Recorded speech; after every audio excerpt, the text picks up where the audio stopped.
Assalamu alaikum and a very good morning.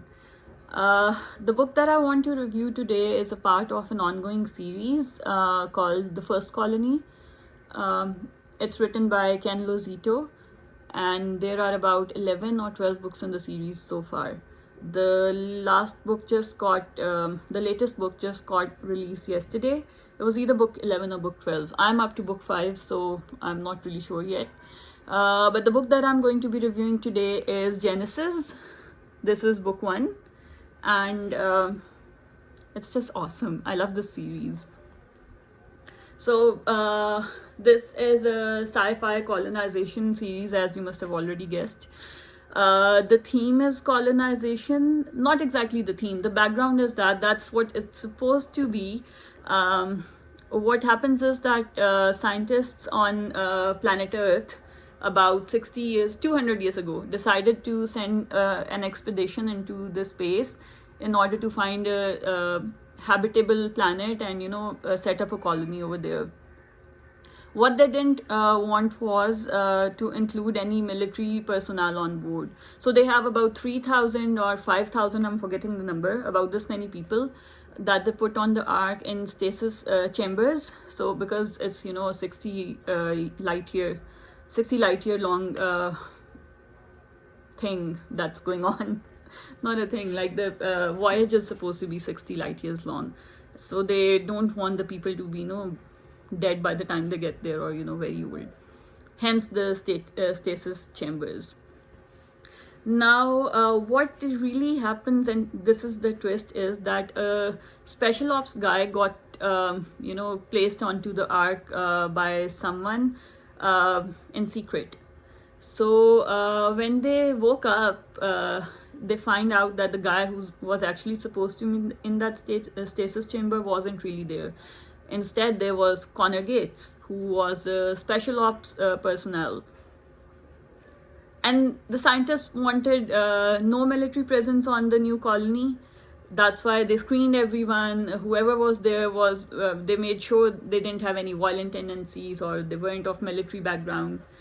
And here is Connor Gates, who was one of the top secret agents of his time. Now, what follows is a very interesting development. When they wake up, they find out it's not 60 light years, it's been 200 light years into the future. And they're like, what happened?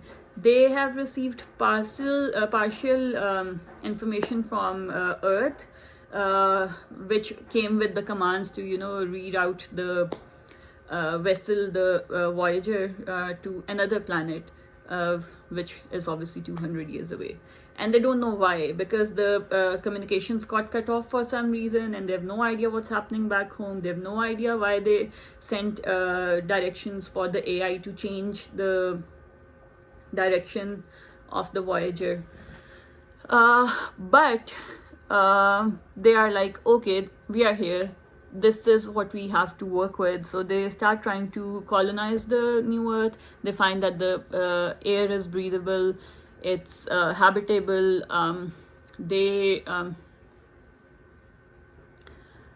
adapting to the new terrain, to the new atmosphere, to the new species. There are slight differences, but it's still very much their new home. And they have to make the best of what it is. So I don't want to give any more because that would spoil it. But what I really loved about it is that they found a lot of similarities. They found new species, new flora and fauna, and the female characters are really strong, which is something you very rarely find in sci-fi. Mostly, they are just objectifying females. But there's this strong female lead, Lenora Bishop, who's an archaeologist, and she discovers the remains of extinct alien species on that planet. So, she's going through the ruins and all of that. It's quite interesting.